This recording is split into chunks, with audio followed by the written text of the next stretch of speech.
तो अब तक हम लोग पढ़ चुके हैं कि कैसे अपार्थाइड सिस्टम साउथ अफ्रीका में रहा, और फिर हम लोगों ने ये देख लिया कि कॉन्स्टिट्यूशन क्यों ज़रूरी है, उसका इम्पोर्टेंस देखे, और इंडिया में कॉन्स्टिट्यूशन कैसे बनाया गया। अब इसमें लास्ट टॉपिक है जिसमें हम लोग बात करेंगे कि इंडिया का जो कॉन्स्टिट्यूशन बना है उसका गाइडिंग वैल्यूज़ क्या है, यानी क्या आधार है जिस पे कॉन्स्टिट्यूशन को बनाया गया। तो इसको हम लोग दो तरीके से समझ सकते हैं। इसके लिए हम लोगों ने सबसे जो पहला तरीका अपनाया है वो ये कि भाई हमारे जो मेजर लीडर्स थे जो कॉन्स्टिट्यूशन के, जो हमारे भारत के मेजर लीडर्स थे, उनका व्यू क्या था हमारे कॉन्स्टिट्यूशन पे, और साथ ही साथ ये भी इम्पॉर्टेंट है कि कॉन्स्टिट्यूशन ख़ुद अपनी फ़िलासफ़ी के बारे में क्या कहता है, जिसकी जानकारी हमको प्रीएम्बल से मिल जाएगी। तो इसके लिए हमने एक कह सकते हैं कि गांधी जी का एक हम भाषण जो कि उन्होंने कॉन्स्टिट्यूशन के बारे में कहा था, उसको सुन सकते हैं, समझ सकते हैं। इन्होंने कहा था कि मैं एक ऐसा कॉन्स्टिट्यूशन के लिए मेहनत करूंगा जो इंडिया को तमाम तरह के थ्रेल्डम से आज़ाद कर देगा। थ्रेल्डम मतलब गुलामी से, पैटर्नज मतलब संरक्षण से, किसी भी संरक्षण से आज़ाद कर देगा। मैं एक ऐसे भारत के लिए काम करूंगा जिसमें गरीब से गरीब को ये फील होगा कि ये उसका कंट्री है, जिसके बनाने में उसकी बहुत बड़ी आवाज़ है। हालांकि ये बात सच्चाई से बहुत दूर है, लेकिन उनका एक सोच था, बहुत ही शानदार विज़न था।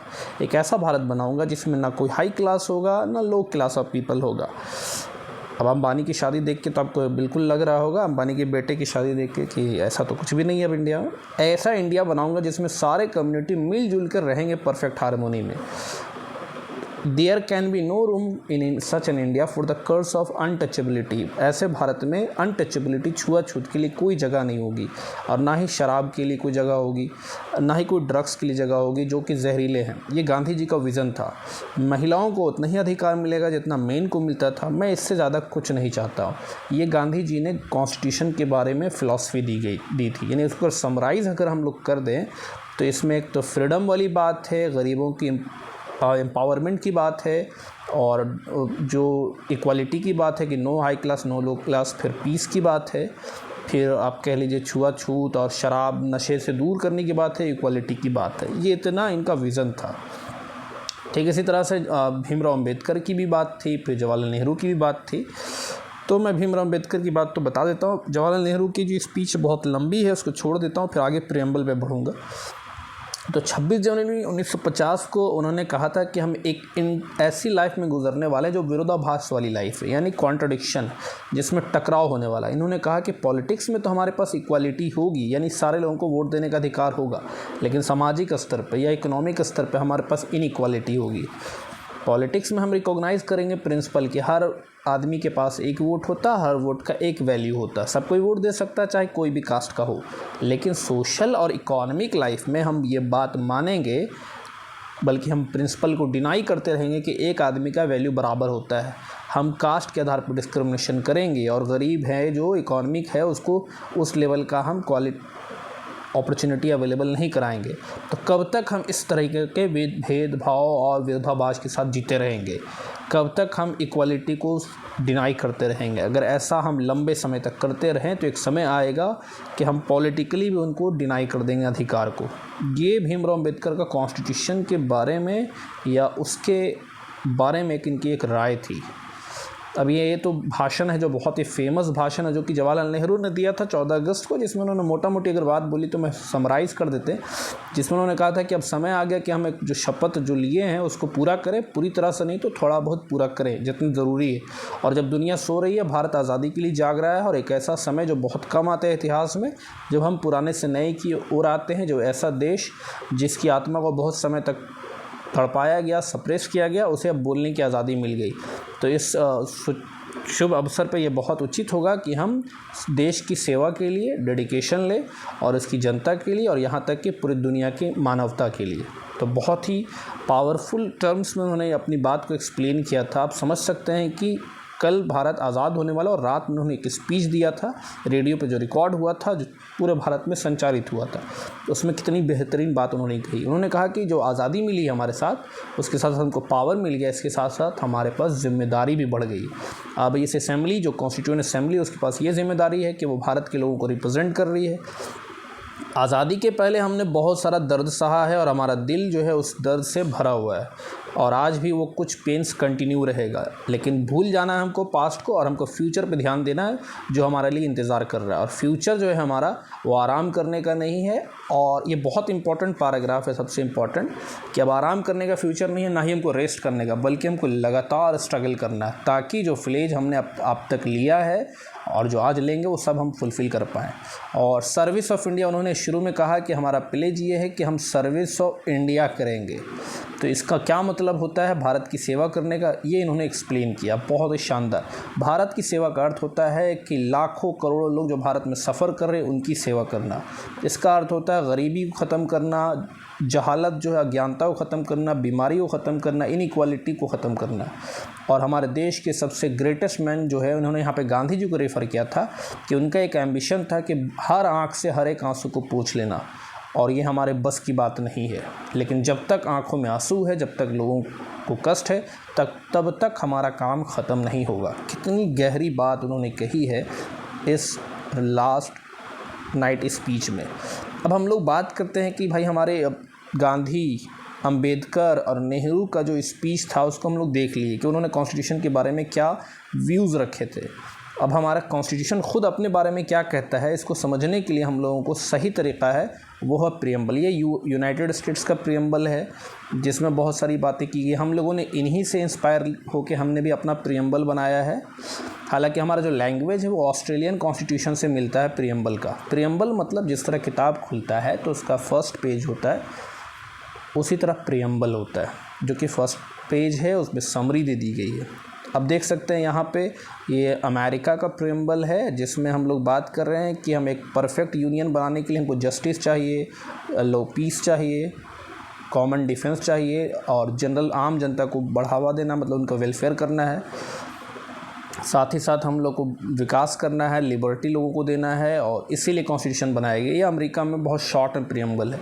फिर साउथ अफ्रीका का प्रियम्बल है, आप देख पा रहे हैं कि we the people of South Africa, जिन्होंने अपने पास्ट के बारे में बात की है कि जिन्होंने इनजस्टिस ऑफ पास्ट को रिकॉग्नाइज़ किया और जो लोग उसके लिए मर गए हैं उसके लिए उनको इज़्ज़त देंगे और जो हमारे देश को डेवलप करने के लिए काम के लिए रिस्पेक्ट देंगे। तो इस तरह की लंबी कहानी है। But we are not to study South African constitution, हमको भारत का प्रियम्बल पढ़ना है। आप में से कई लोगों को तो याद भी होगा, जिसे हम लोग प्रस्तावना भी कहते हैं। अब देखिए, we the people of India having solemnly resolved to constitute India into a sovereign, socialist, democratic republic and to secure to all its citizens justice, liberty, equality, fraternity। तो इतना सारा जो टर्म है, इसमें जो टर्म येलो कलर से है उसको हम लोग समझेंगे। इससे पहले कि ये सब हम समझे, पहले हम पूरा समराइज़ कर लेते हैं। देखिए, इसका अर्थ हो रहा है कि हम भारत के लोग आज बहुत शुभ मौके पे भारत बनाने के लिए एक ऐसा भारत बनाएंगे जिसमें 5 क्वालिटी होनी चाहिए: sovereign, socialist, secular, democratic, Republic. और इसकी नागरिकों को हम क्या देने वाले हैं? भारत के नागरिकों को हम 4 चीज़ें देंगे: justice, liberty, equality and fraternity. सोचने की बात है कि एक पेज में पूरे संविधान की समरी लिख दी गई है, तो बहुत आसान नहीं रहा होगा ये लिखना। तो कह सकते हैं कि समंदर को प्याले में समा दिया गया और यही सारी बातें आपको संविधान के अंदर में झलकेगी। अब ये तो बातें हो गई we the people of India, नहीं, ये सोर्स ऑफ कॉन्स्टिट्यूशन हम खुद बना रहे हैं। कॉन्स्टिट्यूशन हमें किसी बाप दादा के द्वारा ये कॉन्स्टिट्यूशन सौंपा नहीं गया है, ना कोई राजा महाराजा के द्वारा सौंपा गया है। ये कॉन्स्टिट्यूशन जो है हमें और हमारे जनता के द्वारा, हमारे रिप्रेजेंटेटिव्स के द्वारा बनाया गया है। ये हमें कोई राजा या महाराजा के द्वारा नहीं बनाया गया। ये we the people of India का ये अर्थ हो रहा है। और साथ ही साथ इसका ये भी अर्थ होता है कि हम भारत के लोग, ना कि अमीर गरीब, ये बात नहीं की जा रही। यहाँ पे सिर्फ भारत के लोगों की बात की जा रही। कैसा भारत बनाएंगे? उसमें 5 quality: sovereign, socialist, secular, democratic, Republic. ये पाँचों को समझना बहुत ज़रूरी है। सॉवरेन का मतलब होता है इंटरनल और एक्सटर्नल, दोनों तरह के डिसीज़न लेने के लिए हम पूरी तरह से फ्री होंगे। यानी कि अगर हमको देश के आंतरिक मामले में किसी स्टेट का नाम बदलना है, बाउंड्री बदलनी, इसके लिए वो किसी से परमिशन लेने की ज़रूरत नहीं है। एक्सटर्नल मामले में हम किसी देश से व्यापार करेंगे, किसी से नहीं करेंगे, किसी से तेल बेचेंगे, किसी को ख़रीदेंगे, ये मामला हमारा अपना है। तो इसको कहते हैं सॉवरेन। दूसरी चीज़ है सोशलिस्ट।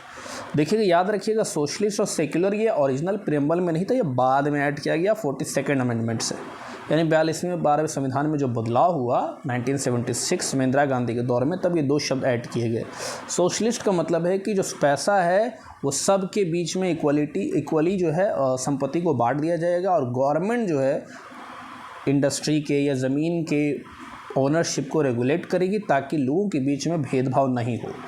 सेक्युलर शब्द का अर्थ होगा कि सिटीज़न जो भी जनता है देश की, उसको अब किसी भी धर्म को मानने की आज़ादी होगी, सरकार का कोई धर्म नहीं होगा और सरकार सारे धर्म को और रिलीजन को इक्वल रिस्पेक्ट देगी। ये है सेक्युलर। इसके बाद एक टर्म है डेमोक्रेटिक और रिपब्लिक। तो देखिए, डेमोक्रेटिक का सिंपल मतलब है एक ऐसा गवर्नमेंट जहाँ पे जो पीपल हैं उनको पॉलिटिकल राइट मिलेगी कि वो अपने रूलर्स को चुने, और उनके गवर्नमेंट जो है कुछ बेसिक रूल्स के तहत पे चलेगी। ये डेमोक्रेसी का मतलब कि आप वोट दे सकते हैं, चुन सकते हैं, और रूलर भी उसी अनुसार से चलेंगे। अगला जो टर्म इसमें आएगा वो है रिपब्लिक। तो रिपब्लिक का मतलब आप देख रहे हैं कि रिपब्लिक उसको कहते हैं जहाँ जो गवर्नमेंट का जो हेड होता है वो एक इलेक्टेड पर्सन है, ना कि हेरिडेटरी पोजीशन है। यानी राजा के बाद उसका बेटा नहीं बनेगा, बल्कि चुनाव के बाद जो लोग चुन के आएंगे वो बनने वाले हैं। ये रिपब्लिक का अर्थ होता है। देखो, डेमोक्रेसी में क्या मतलब हुआ कि लोग वोट देंगे। रिपब्लिक का अर्थ ये हुआ कि पोस्ट हेरिडेटरी नहीं है। अब हम लोग अगला जो टॉपिक देखेंगे वो है जस्टिस। जस्टिस का मतलब आप जान ही रहे हैं कि न्याय मिलना चाहिए, और उसके लिए जब हम न्याय की बात कर रहे हैं तो हम ये नहीं देखेंगे कि वही कोई कौन से कास्ट के हैं, कौन से रिलीजन के हैं, कौन से जेंडर के, सबको हम जस्टिस देंगे। और गवर्नमेंट को सबके लिए काम करना है, स्पेशली जो डिसएडवांटेज लोग हैं उन पे ज़्यादा ध्यान देना है। फिर है लिबर्टी। लिबर्टी मतलब कि आज़ादी, सोचने की आज़ादी, बोलने की आज़ादी, बिलीफ रखने की आज़ादी, किसी धर्म को मानने की आज़ादी, उसके अनुसार पूजा करने की आज़ादी। इसके अतिरिक्त एक शब्द आएगा इक्वालिटी। इक्वालिटी मतलब बराबरी, आज़ाद स्टेटस की, यानी सारे लोगों को बराबर माना जाएगा कॉन्स्टिट्यूशन के सामने भी। और जो पुराने ज़माने की जो अनइक्वालिटी चली आ रही मार्केट में वो सब ख़त्म कर देना। अपॉर्चुनिटी मतलब अवसर, सबको बराबर अवसर, और उनके बीच में फ्रैटर्निटी यानी भाईचारा को बढ़ावा देना। ध्यान दीजिएगा, इसके एक ऑर्डर बड़ा इंपॉर्टेंस है। किसी भी देश में सबसे पहले यहाँ पर टर्म लिया गया जस्टिस, न्याय, तब है लिबर्टी, तब है इक्वालिटी, तब है फ्रैटर्निटी। फ्रैटर्निटी मतलब भाईचारा, बहनचारा। तो भाईचारा बहनचारा तभी होगा जब देश में न्याय हो, जब लोगों को आज़ादी हो, जब सबको बराबर ट्रीट किया जाए, वरना ये भाईचारा नहीं आएगा। अब भाईचारा से क्या होता है कि भाई एक इंडिविजुअल के आत्मसम्मान को बढ़ावा मिलेगा, और साथ ही साथ देश के इंटीग्रिटी की भी बात की जा रही है। Unity and integrity. यूनिटी अर्थ हो रहा है कि लोग एक देश में मिलजुल के रहेंगे। इंटीग्रिटी का अर्थ हो रहा है कि देश में जो स्टेट्स है वो सब देश के अंदर रहेगा, ना कि टूट के दूसरी जगह बनेगा। तो ये पूरा का पूरा प्रियम्बल जो है, देखिए यहाँ पे एक टर्म नीचे आप देख सकते हैं कि लिखा हुआ है सोशलिस्ट और सेकुलर को कैसे बाद में ऐड किया गया। तो इस तरह से ये चैप्टर आपका ऑलमोस्ट समाप्त हो गया। लास्ट टॉपिक ये है इंस्टीट्यूशनल डिज़ाइन, यानी कि जो हमारा संविधान है वो बिल्कुल फिलॉसफी और वैल्यूज़ नहीं है, बल्कि वो सारी बातें जो कही जा रही है वो आज के दौर में अरेंज कर दिया गया, वो इंस्टीट्यूशन बना दी गई। यानी कॉन्स्टिट्यूशन में कहा गया कि पार्लियामेंट होनी चाहिए, तो जो बात कही गई है कि पार्लियामेंट होनी चाहिए तो पार्लियामेंट है, कहा गया कि जुडिशरी होनी चाहिए तो जुडिशरी है। तो ये सिर्फ किताबी बातें नहीं है क्योंकि फ़िलॉसफी है, बल्कि ये प्रैक्टिकल लेवल पे ये सारी चीज़ें आजकल देखने को भी मिल रही है। और इंडिया के कॉन्स्टिट्यूशन में एक टर्म ये है कि ये कोई सैक्रेड कॉन्स्टिट्यूशन नहीं है कि ये कोई इसको बदला नहीं जा सकता, इसको बदला जा सकता है समय के अनुसार। उसको धीरे धीरे समय जो बदलाव ज़रूरी है वो बदलाव भी किया जा सकता है। आई होप कि अब चैप्टर आपको पूरी तरह से क्लियर हो गया होगा। आप पूरा तीनों वीडियो ज़रूर देखिएगा, आपको पूरा चैप्टर क्लियर हो जाएगा। अगले वीडियो में हम लोग नेक्स्ट चैप्टर को लेके आएंगे। आई होप कि that will also be very very beneficial for all of you.